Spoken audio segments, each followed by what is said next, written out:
Friends इन electrostatic, देखो थोड़ा सा मैं इंस्ट्रक्शन अगर आपको दूं तो क्या है कि देखो प्रोफेशनल हमारे पास ना कैमरा है ना ही कोई ईयरफोन है या हेडफोन है, ठीक है ना। इसकी वजह से ऑडियो वीडियो में क्लियरिटी कम होगी। तो हम क्या करेंगे, इसको थोड़ा सा अगर आपको सुनना होगा ना तो हेडफोन या ईयरफोन का यूज़ करके आप इजीली इसको मैनेज कर सकते हो, ठीक है ना। अब इलेक्ट्रोस्टैटिक में बिना टाइम वेस्ट किए मैं इलेक्ट्रिक फील्ड और इंटेंसिटी ऑफ इलेक्ट्रिक फील्ड बताऊंगा आपको, और फिर इलेक्ट्रिक फील्ड कैसे कैलकुलेट की जाती है due to a single charge और due to system of charges, ठीक है। और इससे रिलेटेड इसके एप्लीकेशंस और न्यूमेरिकल मैं कराऊंगा। तो फर्स्ट मैं बिना टाइम वेस्ट किए बता रहा हूँ कि what is electric field. Let us से कोई हमारे पास अगर कोई एक सोर्स चार्ज है Q है, से Q एक सोर्स चार्ज है, Q एक सोर्स चार्ज है। अनदर अगर यूनिट टेस्ट चार्ज इसके नियर बाय अगर हम प्लेस करते हैं, Q naught is the unit, ये सोर्स चार्ज है, Q naught is the unit test charge, इसके नियर बाय हम प्लेस करते हैं तो क्या होगा, this charge will experience an electrostatic force according to Coulomb's law. Coulomb's law के अकॉर्डिंगली ये क्या करेगा, एक फोर्स एक्सपीरियंस करेगा। और इसका नेचर कैसा होगा, अगर दोनों पॉजिटिव है तो रिपल्सन होगा, अगर दोनों अनलाइक चार्जेस है तो क्या होंगे, अट्रैक्शन होंगे। तो अब मान लो कि हमने इस चार्ज को इस जगह पर प्लेस कर दिया, पर्टिकुलर डिस्टेंस पे हमने क्या कर दिया, प्लेस कर दिया। अब क्या ये एक बाउंड्री है, ये पर्टिकुलर डिस्टेंस पे इस चार्ज को प्लेस करने के बाद इलेक्ट्रोस्टैटिक फोर्स को क्या कर रहा है, वो एक्सपीरियंस कर रहा है। लेट्स से हमने इस चार्ज को थोड़ा सा और इससे आगे रखा, लेट से चार्ज को थोड़ी और डिस्टेंस पर हमने रखा, इस चार्ज को उठा करके हमने यहाँ पर रखा, स्टिल अगर ये इलेक्ट्रोस्टैटिक फोर्स क्या कर रहा है, एक्सपीरियंस कर रहा है। तो फिर हम क्या करते हैं, थोड़ा सा और इसको डिस्प्लेस करते हैं। एक पर्टिकुलर बाउंड्री ऐसी आएगी, एक पर्टिकुलर बाउंड्री ऐसी आएगी कि अगर इस चार्ज को यहाँ पर हमने प्लेस कर दिया तो इस सोर्स चार्ज का कोई भी इम्पैक्ट इस पर नहीं होगा। दैट मीन्स हम कह सकते हैं कि स्पेस या रीजन या फील्ड, ये जो फील्ड है, ये जो रीजन है, ये जो स्पेस है, इस चार्ज के अराउंड जो स्पेस है जिसमें अनदर चार्ज को हमें प्लेस करने के बाद इलेक्ट्रोस्टैटिक फोर्स को एक्सपीरियंस करता है, तो ये पर्टिकुलर फील्ड जो होती है हमारी क्या होती है, इलेक्ट्रिक फील्ड होती है। ओके, और इलेक्ट्रिक फील्ड को कैलकुलेट करना है कि उसका मैग्नीट्यूड क्या होगा। तो किसी पर्टिकुलर पॉइंट पे अगर इलेक्ट्रिक फील्ड को हमें बताना है तो कहते हैं उसको उसकी इंटेंसिटी ऑफ इलेक्ट्रिक फील्ड होती है, और it is given bye intensity of electric field, it is given bye force acting per unit test charge, force acting per unit test charge, force is the electrostatic force और Q naught is the unit test charge. तो force acting पर unit test charge जो होती है वही intensity of electric field होती है। It is vector quantity, vector unit होती है, ऐसा यूनिट होती है, न्यूटन पर कूलॉम होती है। Clear, this is the intensity of electric field. अब मैं कैलकुलेट करूंगा intensity of electric field due to a single charge and due to a system of charges. तो हमें कैलकुलेट करना है electric field due to a single charge से। हमारे पास same चीजें हैं कि अगर Q हमारे पास एक सोर्स चार्ज है, अनदर यूनिट टेस्ट चार्ज अगर हम यहाँ से r डिस्टेंस पर प्लेस करते हैं तो ये यूनिट टेस्ट चार्ज इस सोर्स चार्ज की वजह से इलेक्ट्रोस्टैटिक फोर्स एक्सपीरियंस करेगा। और इलेक्ट्रोस्टैटिक फोर्स होगा, अगर दोनों पॉजिटिव चार्जेस हैं तो उसका डायरेक्शन इधर होगा, ये इलेक्ट्रोस्टैटिक फोर्स एक्सपीरियंस करेगा। हमें निकालना है इलेक्ट्रिक फील्ड। अभी जस्ट हमने आपको बताया है कि इंटेंसिटी ऑफ इलेक्ट्रिक फील्ड या इलेक्ट्रिक फील्ड जो होती है F/Q नॉट होती है, E = F/Q not, Q not. That means अगर हम इनके बीच फोर्स ऑफ अट्रैक्शन को कैलकुलेट कर दें, Q नॉट से डिवाइड करने के बाद हमारी इलेक्ट्रिक फील्ड आ जाएगी। तो according to Coulomb's law, force of attraction और रिपल्सन होगा 1/4 pi epsilon naught Q naught by r square into r cap. इसको इक्वेशन 1 मान लें और इसको इक्वेशन 2 मान लें। तो using 1 and 2, E can be written as 1/4 pi epsilon naught Q by r square into r cap. Clear? दोबारा तो हुआ। So electric field due to a single charge हमने कैलकुलेट किया, E = 1/4 pi epsilon naught Q by r square into r cap. That means अगर हमारे पास source charge हमने कहीं पे रखा हुआ था ये सोर्स चार्ज था, यूनिट टेस्ट चार्ज को किसी पर्टिकुलर डिस्टेंस पे रखा, मान लीजिए इसका ये पोजीशन वेक्टर r है, इस पर फोर्स क्या है F एक्सपीरियंस हो रहा था, तो हमने कहा इलेक्ट्रिक फील्ड हमने कैलकुलेट करके दिखाया कि इतनी होती है। अब यहाँ पे कह सकते हैं thus we can say that E जो है डायरेक्टली प्रोपोर्शनल होगी 1/r² के, इलेक्ट्रिक फील्ड डायरेक्टली प्रोपोर्शनल होगी 1/r² के, क्योंकि Q is the constant 1/4πε0 also constant quantity. That means spherical surface में अगर हम देखें रेड, तो इलेक्ट्रिक फील्ड का जो मैग्नीट्यूड होगा, मैग्नीट्यूड ऑफ इलेक्ट्रिक फील्ड क्या होगा, कांस्टेंट होगा। दैट मींस अगर आपके पास कोई सोर्स चार्ज है, यहाँ पे ये सोर्स चार्ज है, अगर आप खुद यहाँ पर बैठ जाते हो, अगर आप खुद यहाँ पे बैठ गए, अगर खुद बैठकर देखते हैं तो इलेक्ट्रिक फील्ड का जो मैग्नीट्यूड होगा ये क्या होगा, पर्टिकुलर डिस्टेंस पे r अगर वो डिस्टेंस मान लें, यहाँ पर बैठकर अगर आप देखें तो इलेक्ट्रिक फील्ड क्या होगा, चारों तरफ कांस्टेंट होगा, इलेक्ट्रिक फील्ड का मैग्नीट्यूड क्या होगा, कांस्टेंट होगा। और इस पॉइंट पे अगर हम देखें तो इस पूरे पॉइंट पर इलेक्ट्रिक फील्ड का मैग्नीट्यूड क्या होगा, कांस्टेंट होगा। दैट मींस फील्ड क्या होगी, रेडियली आउटवर्ड होगी। Clear? That means source charge के पास अगर आप बैठ के देखते हैं तो इलेक्ट्रिक फील्ड का मैग्नीट्यूड क्या होगा, कांस्टेंट होगा और r पर डिपेंड नहीं करता है। तो मैग्नीट्यूड कह सकते हैं कि magnitude of electric field constant होगा and does not depend on r। मुझे ये कहना था कि magnitude of electric field constant होगा and does not depend on direction of r, मतलब r पर तो डिपेंड करेगा बट r के डायरेक्शन पर डिपेंड नहीं करेगा। Does not depend on direction r। Clear? अगर आप देखो कि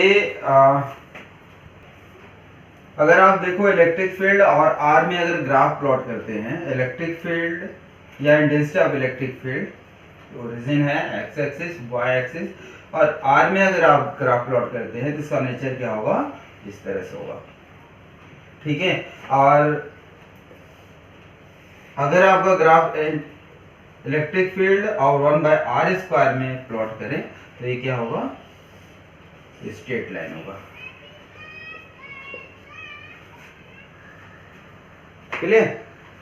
now I am going to calculate electric field due to system of charges. मान लिया हमारे पास कोई सिस्टम है, there is lot of charges Q1, Q2, Q3 dash dash Qn, और उन सभी के पोजीशन वेक्टर्स हैं R1, R2, R3 and Rn respectively. Clear? अब हमें कैलकुलेट करना है कि total electric field due to system of charge कितना होगा। अब क्या है कि हम इसको कैलकुलेट करने से पहले हम 3 चार्जेस का एक सिस्टम लेते हैं, उसको कैलकुलेट करेंगे, उसके सिमिलर वे में हम n चार्ज का हम कैलकुलेट करेंगे। ठीक है? माना हमारे पास 2 चार्जेस हैं,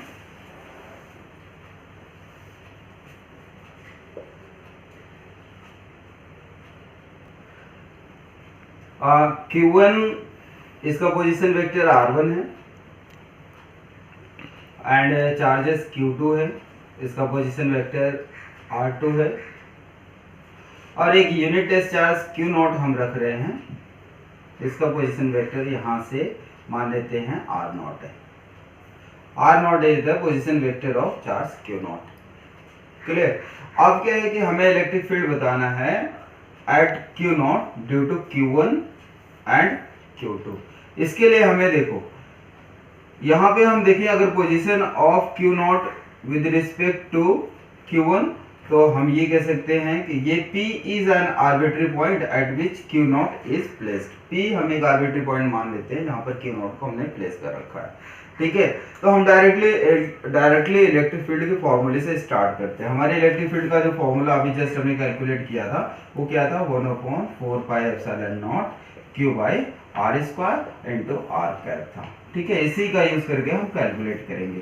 तो P is an arbitrary point at which we wish to calculate electric field due to charge Q1 and Q2। अब क्या है कि at point P electric field due to Q1 क्या होगा,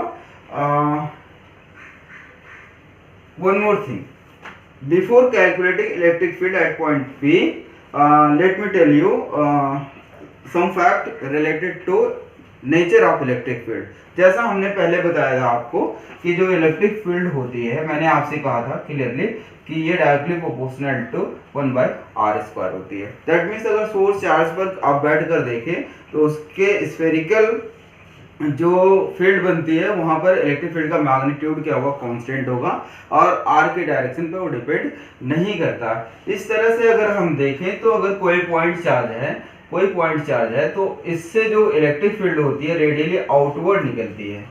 पॉइंट पॉजिटिव चार्ज है तो इलेक्ट्रिक फील्ड क्या होगी, रेडियली आउटवर्ड निकलती है। इस तरह से फील्ड क्या होगी, रेडियली। अगर कोई नेगेटिव चार्ज है तो फील्ड क्या होगी, रेडियली इनवर्ड होती है। इलेक्ट्रिक फील्ड रेडियली इनवर्ड होती है अगर कोई नेगेटिव चार्ज है तो। इस कॉन्सेप्ट को माइंड में आपको बिठाना पड़ेगा। अभी तक हमने आपको इलेक्ट्रिक लाइंस ऑफ फोर्स या इलेक्ट्रिक फील्ड लाइंस नहीं बताया है, बट आप इस कंक्लूजन से ये कह सकते हैं कि इलेक्ट्रिक फील्ड अगर कोई पॉजिटिव चार्ज है तो क्या होगी, रेडियली आउटवर्ड होगी। अगर कोई नेगेटिव चार्ज है तो क्या होगी, रेडियली इनवर्ड होगी। देखो मैं आपको मैंने कहा electric field at point P due to Q1 क्या होगा, ऐसे कर सकते हैं E1P का डायरेक्शन इधर होगा, रेडियली आउटवर्ड होगा। Electric field due to Q2 at point P, electric field का जो डायरेक्शन होगा क्या होगा, इधर होगा, मतलब E2P मान लें तो इसका डायरेक्शन इधर होगा। क्लियर। तो अब दो वेक्टर क्वांटिटी है, इनका जो रिजल्टेंट होता है इनका डायगोनल देता है। जैसे नेट इलेक्ट्रिक फील्ड अगर आपको निकालना है तो क्या होगा, इन दोनों के सम के इक्वल होगा V2P। Since we know that electric field आपकी कितनी होती है, 1/4πε0 Q/r² इंटू r कैप। अगर इसको हम r³ करेंगे तो वेक्टर r लिखेंगे। तो देयरफॉर वी हैव P अगर हमें निकालना है, E1P निकालना है तो 1/4πε0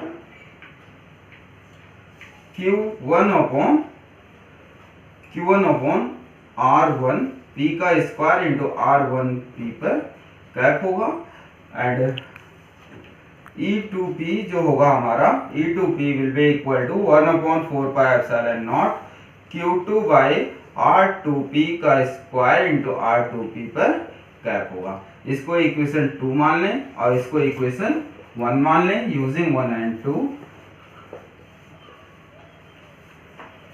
नेट इलेक्ट्रिक फील्ड जो हो जाएगी आपकी कितनी होगी, 1/4πε0 Q1/r1P का स्क्वायर इंटू r1P पर कैप प्लस 1/4πε0 Q2/r2P का स्क्वायर इंटू r2P पर कैप। तो ये नेट इलेक्ट्रिक फील्ड होगी अगर हम दो चार्ज को लेकर के कैलकुलेट करते हैं तो। ठीक है। सिमिलरली अगर हमें सिस्टम ऑफ चार्जेस के लिए निकालना है, there is n number of charges who with n number of position vectors, तो हम क्या करते हैं, नेट इलेक्ट्रिक फील्ड इसी मेथड से कैलकुलेट कर सकते हैं। Okay. So for the system of charges अगर हमें कैलकुलेट करना है नेट इलेक्ट्रिक फील्ड, तो मान लिया यहाँ पे Q1 चार्ज है और इसका पोजीशन वेक्टर r1 है, Q2 चार्ज यहाँ पे रखा हुआ है, Q3 यहाँ पर रखा हुआ है, Q4 यहाँ पर रखा हुआ है एंड सो ऑन, Qn यहाँ पर रखा हुआ है। ठीक है ना। और P is an arbitrary point मान लीजिए जहाँ पर आपको नेट इलेक्ट्रिक फील्ड बताना है due to charge Q1, Q2, Q3, Q4 and Qn। Okay. इसको अगर आपको कैलकुलेट करने के लिए तो प्रिंसिपल ऑफ सुपरपोजिशन आपको फॉलो करना पड़ेगा। और प्रिंसिपल ऑफ सुपरपोजिशन मैंने आपको बताया था कि किसी पर्टिकुलर पॉइंट पे अगर आपको नेट फील्ड निकालना होगा या नेट फोर्स निकालना होता है तो इंडिविजुअल जो चार्जेस नेट फील्ड प्रोड्यूस करते हैं उनके वेक्टर सम के इक्वल होता है। ठीक है ना। तो P पॉइंट पर जो नेट इलेक्ट्रिक फील्ड होगी, मान लो सारे पॉजिटिव चार्जेस हैं और इनका पोजीशन वेक्टर ऐसे मान लिया r1P है और इसका पोजीशन ये n है तो rnP है, ऐसे आप कर लो। और इसका पोजीशन वेक्टर r2P है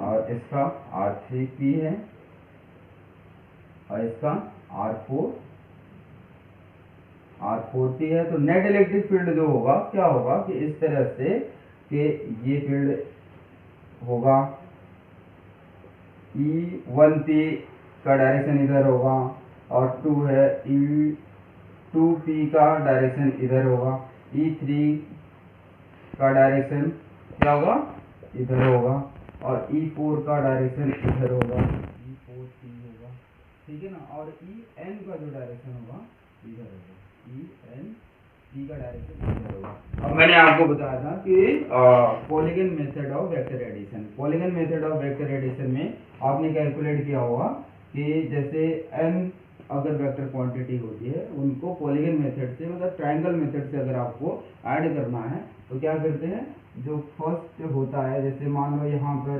E1P है और ये क्या है E2P है, तो इनका जो रिजल्टेंट क्या होगा यहाँ से देगा, ठीक है ना। फिर E3P होगा आपका ऐसे, E3P होगा, तो इनका रिजल्टेंट, ये जो रिजल्टेंट होगा E1P प्लस E2P, और इन दोनों को ऐड करेंगे तो ये रिजल्टेंट देगा, एंड सो ऑन, आप ऐसे कैलकुलेट कर सकते हैं। तो जो नेट इलेक्ट्रिक फील्ड आएगी, ई नेट जो होगा एट पॉइंट P, ये होगा E1P plus E2P plus dash dash ENP होगा, और सभी की वैल्यूज अगर आप रखते हैं तो क्या होगा आपका 1/4 पाई एप्सिलॉन नॉट सभी में होगा। आप इसको ऐसे कर सकते हैं Q1 अपॉन R1P का होल स्क्वायर, R1P पर cap plus Q2 upon R2P पर होल स्क्वायर, R2P का पर कैप, एंड सो ऑन, ऐसे कर सकते हैं, ठीक है ना, प्लस n तक कर सकते हैं, Qn अपॉन RNP का स्क्वायर, RNP पर कैप कर सकते हैं। अगर आप इनको समेशन के फॉर्म में लिखते हैं तो बहुत इजीली आप इसको समेशन के फॉर्म में लिख लेंगे। Finally we can say that कि जो नेट इलेक्ट्रिक फील्ड होगी at point P is given by 1/4 pi epsilon naught, summation ऐसे लगा लें I equal to 1 to n, और QI R ऐसे कर सकते हैं IP का स्क्वायर इंटू RIP पर कैप, ठीक है, clear. This is the net electric field due to a system of charge. अब हम लोग क्वेश्चन अगर करते हैं ना तो ज़्यादा क्लियर होगा, हालांकि ये डेरिवेशन कभी डायरेक्ट डेरिवेशन एग्जामिनेशन में नहीं आता, बट इससे रिलेटेड क्वेश्चन आते हैं। वेक्टर है, बहुत इंपॉर्टेंट है, ओके।